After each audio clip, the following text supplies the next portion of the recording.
Malah Partai Golkar karena ketuanya mau jadi presiden mungkin ya Pak ya, dia mulai mempropagandakan bahwa salah satu website anggotanya terbaik itu website saya. Jadi sekarang orang ikut. Jadi anggota DPR lain mulai ikut, mulai membuat laporan-laporan, tapi tentu laporannya tidak sepedas yang saya bikin gitu, karena mereka tidak tulis. Kalau saya hobi tulis gitu. Ada BlackBerry, saya senang lah. BlackBerry betul-betul menolong banget. Ada auto text, jadi cepat kita nulis, kita buat laporan, ini bisa. Jadi intinya Pak, saya katakan, saya punya keyakinan selama jumlah yang baik tidak mau masuk ke dalam, kita agak susah untuk melawan. Jadi bukan berarti semua orang harus masuk ke politik, harus jadi pengacara yang nekat, yang berani gitu. Nah, beliau berani, sudah terbukti. Nah, saya harap dari Unpar keluar, jangan jadi pengacara membela yang bayar. Nah, itu gawat itu. Terima kasih.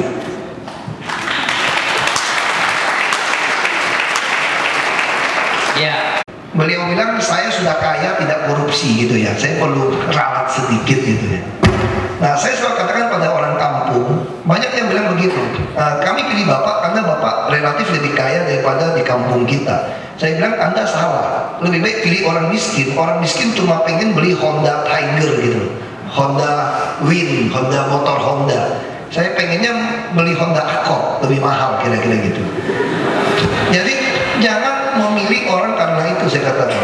Terus yang kedua, kalau dibilang saya kaya, saya kira saya relatif gitu loh. Waktu saya parkir mobil, saya lihat ada Mercedes terbaru, model terbaru E300, belakangnya OC. Saya udah tahu pasti punya beliau gitu loh. Ya kan? Ya kan, kira-kira punya beliau kan? Saya di rumah tidak punya Mercedes itu gitu loh. Jadi saya pikir kaya miskin itu sangat relatif, tapi saya punya definisi kaya sangat menarik. Orang yang kaya adalah orang yang punya semua yang dia butuhkan, bukan yang dia inginkan. Karena orang paling kaya pun tidak bisa memenuhi semua yang dia inginkan gitu. Nah, saya dibilang kaya ya relatif. Anak saya mampulah sekolah di Pelita Harapan 3, walaupun bayarnya ya setengah mati, mesti simpen. Tiap tahun ya satu CRV melayang kira-kira gitu. Tapi ya saya harus saving investasi. Tapi saya punya cita-cita, saya pengen beli mobil Jeep Rubicon. Gak berani beli saya, karena tiap bulan uang saya mesti simpan untuk anak. Nah, saya mau sampaikan seperti ini supaya saudara jangan punya pemikiran bahwa orang tidak korupsi itu karena dia kaya raya. Makanya saya kenapa berani minta diperiksa keuangan saya, cek saja uang saya lalu lintas rekening bank saya seperti apa. Saya nggak peduli. Saya di rumah hanya punya satu mobil sebetulnya, satu punya kantor, satu CRV, satu Extrail. Saya tinggal di Muara Karang, jalannya agak jelek, ya saya hanya punya itu. Dia tanya sama saya, "Papa, mobil kamu apa?" Saya bilang, "Tuh, waktu itu saya masih naik Tiana tahun 2005. Dia katakan, "Kamu nggak malu naik mobil 5 tahun punya?"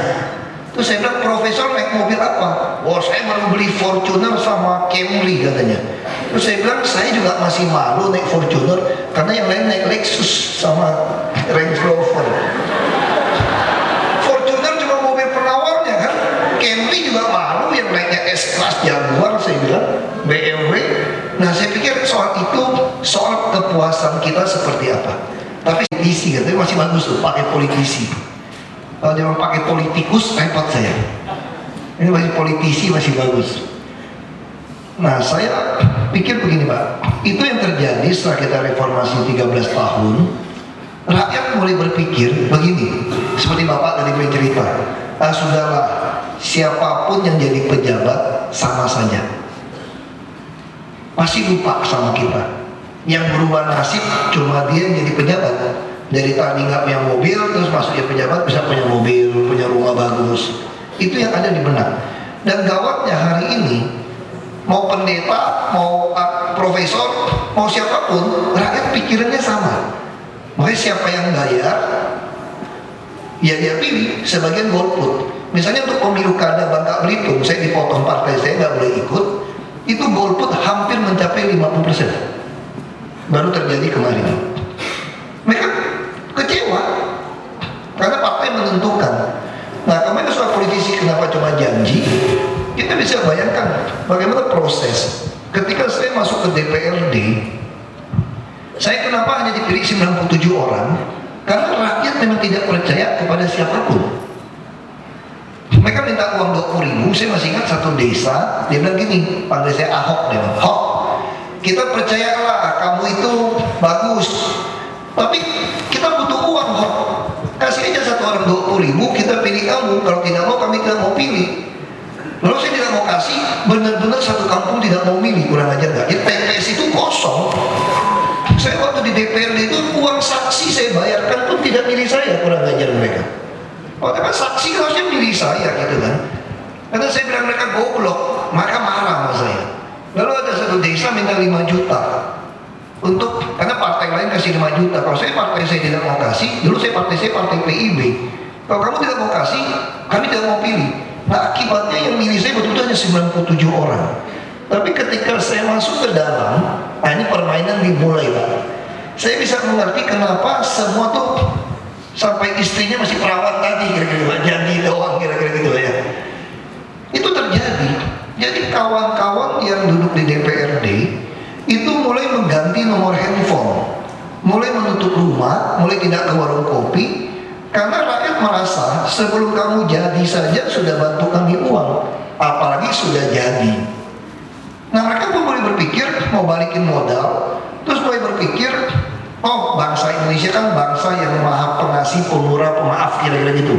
Nanti begitu deket-deket ke pemilu, turunin bantuan, ya kita hitung lah. Mereka bilang, kayaknya untuk pemilu 5 tahun lagi kita mungkin mesti habiskan 300 juta satu orang katanya untuk bisa dapatkan suara. Dia hitung berapa. Jadi mereka kerjanya apa? Nggak peduli sama masyarakat, yang penting ngumpulin duit.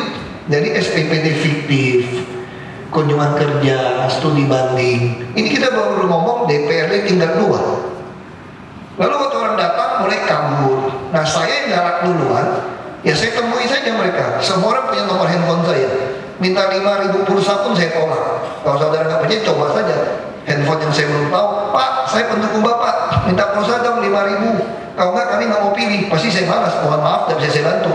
Terus marah-marah, kami pilih Bapak kok mau kasih. Saya marahin balik, lu pasti bukan pemilih gua. Karena pemilih saya tidak pernah minta pulsa. Tapi kalau dia butuh kursi roda, kita cek betul-betul butuh, kita beli kasih.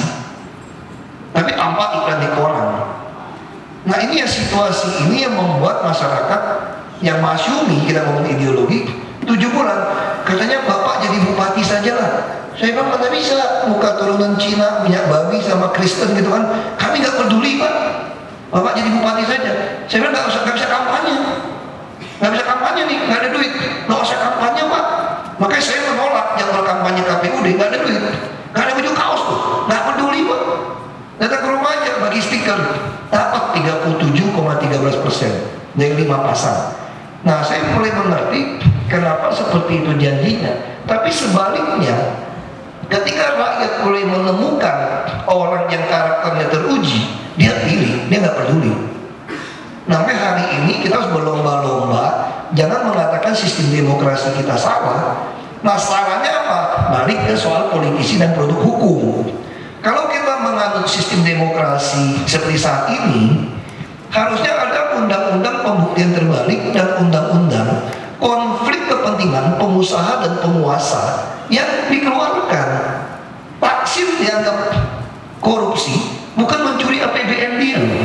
Dia memanfaatkan putusan dia untuk menaik turunkan saham perusahaan dia.